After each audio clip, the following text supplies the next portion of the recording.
closely related to the first one. The second negative belief is that poverty is destiny. And there does seem to be this very strong link between the conditions under which kids grow up and their academic achievement. So a study was done a few years ago of, again, we're looking at math again. This is New York State, the whole state of New York, 6th grade math. And on the vertical axis is the percent of kids proficient on a pre-Common Core, pretty rigorous math test. And on the right is from rich on the left to poor on the right.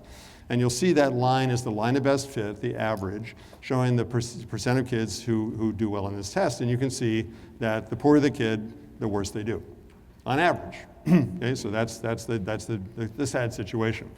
And I don't know how many of you are biblical scholars, but in Matthew 13:12, there's this rather disturbing quote. From those who have, more will be given, and they will have an abundance. From those who have nothing, even what they have will be taken away. So 2,000 years ago, this person said, basically, the rich get richer and the poor get poorer. And that often is what tends to happen in schools. Very disturbing thing. When kids come in with low vocabulary, they tend to fall further behind, whereas the kids who come in with high vocabulary surge, and we get this widening achievement gap, which is in fact happening. You saw the graph a few minutes ago. And can schools then actually make that worse? Wouldn't it be discouraging, and this is true in some schools, where kids walk in to kindergarten with differences, and then they come into class, and when the teacher asks a question, the teacher only calls on the eager beavers who are raising their hands. I call that the Kapwakta syndrome, calling on people who already know the answer. And I see that in the classes I visit, I see that a lot of teachers. And so there's that kid who's a little low on confidence, a little low on entering skills, sitting there silently while the eager beavers get the interest and the engagement and so forth, and that gap widens steadily. Homework. How much help are the kids getting with homework at school, at home? Independent reading. Studies have shown books in the home, number of books in the home is strongly correlated with academic achievement, and so on. So basically, a school can be an engine of inequality. It can feed the Matthew effect if it isn't organized in a particular way. And then here's a great quote from Tom Guskey. Another way to maximize student achievement differences is to teach poorly. It works well every time. Hence the paramount importance of getting good teaching in every classroom. It really matters. It's not just this throwaway thing, don't have a good teacher. It is the moral issue. That is what closes the achievement gap, is good, solid teaching. Tom's got a great sense of humor there. So here's Ron Evans. How many of you are familiar with Ron Evans' work at all? He actually grew up in Michigan, ended up at Harvard Ed School, then he was the deputy chancellor in New York City. He did amazing work around effective urban schools. And look at this quote here. I won't read it for you. This is one of his great quotes.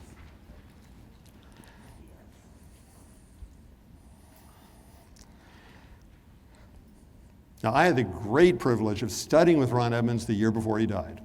I went back to grad school, 80, at Harvard Ed School, and studied in a small seminar with him, and I really I drank the Kool-Aid. The guy, and the fine points, he had the list of 5, you may remember his 5 factors of effective schools. Now that's been elaborated. So when he died, very young, by the way, at the age of 46, Ron died of a heart attack. Larry Lazat picked up the torch, Robert Marzano, and then the current person who's done the best work around effective schools is Karen Chenoweth, a former Washington Post reporter who's visited the highly effective schools around the country that over a period of years have really closed the gap. And the EdTrust website, the Dispelling the Myth website, is an amazing compilation, some here in Michigan, of schools that are really knocking it out of the park, that are closing rather than opening the achievement gap. And this is the work that got me into the principal's job. I was a teacher, I remember in 1978, reading Ron Evans' work and saying, oh my gosh, a principal really can make a difference if they do the right stuff, if they do these 5 things, which have now been elaborated considerably. So here are the details of the graph I showed you a minute ago. Okay, there's the line of best fit, but each one of those dots is an individual school, middle school in New York State, somewhere in the state. Okay? So for example, this school right here has about 30% proficient and above on the test and has about 40% free and reduced kids. So take a look at this and see what you see here. And are you curious about that school up in the top right-hand corner with 100% children of poverty and 100% proficient on the test? And are you intrigued with what those schools up in that top segment are doing? Some of them here in the state of Michigan. What are they doing? What is the secret sauce? And the good news is we know what it is now. We know specifically what a school has to do to be in that segment. The other teachers, the other schools, they're working hard, but they haven't got that combination of leadership and good teaching that brings about those things. By the way, that school right there in the top right-hand corner is in Troy, New York. Doug Lemov, in his amazing book, Teach Like a Champion, went to that school and videotaped the teachers and saw the superb teaching that they were doing under the umbrella of superb school leadership, and that was the result, 100% proficient on the test. So that just fires me up. Of course schools can't do it alone. Of course we're dealing with lead paint poisoning, we're dealing with crime, we're dealing with the opioid addiction, especially in New England. By the way, we're having a huge problem with that in New England states. And of course, and there are people who are discouraged and they say, well, we got to solve the problems of poverty and discrimination first. And I say, actually, how about a full court press? How about if politicians and others work on that with us too, but we do the work in schools, within the schoolhouse, that can actually close these gaps, because it's been done.